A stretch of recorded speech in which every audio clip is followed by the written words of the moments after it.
हाल के चुनाव में पेड न्यूज़ का चलन बढ़ा है और उसकी ढेर सारी शिकायतें चुनाव आयोग को और प्रेस काउंसिल को मिली है।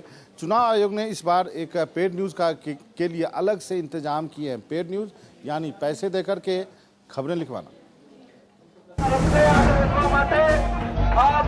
चुनाव की कवरेज हमेशा खबरनवीसी नहीं होती। कभी कभी ऐसी तस्वीर सामने लाई जाती है जिससे आपको लगता है कि हवा किसी एक पार्टी या उम्मीदवार के पक्ष में ही बह रही है। यही है पेड न्यूज।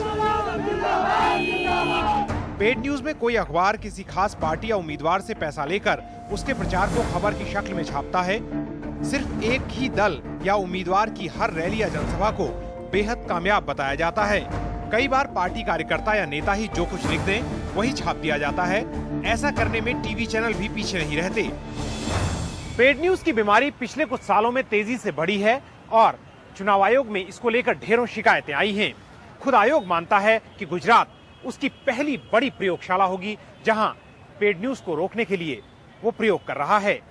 और ये कामयाबी इस बात को भी तय करेगी कि आने वाले दिनों में चुनावी प्रक्रिया और पत्रकारिता पर लगे इस दोहरे दाग को कैसे मिटाया जाए। इस बीमारी को रोकने के लिए इस बार चुनाव आयोग ने 3 स्तरों पर कमेटी बनाई है जो बारीकी से अखबारों और टीवी चैनलों की खबरों पर नजर रखेंगी। Paid news is actually a learning process for us also. We try to improve upon our instructions from election to election.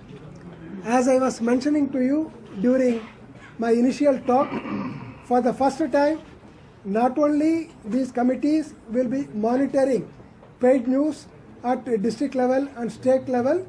The moment they suspect paid news, immediately notice will be given. चुनाव में करोड़ों रुपए बहाने वाली राजनीतिक पार्टियों और उम्मीदवारों के लिए ये चौकन्ना करने वाली बात है। इसके ऊपर कड़ी निगरानी रखी जानी चाहिए।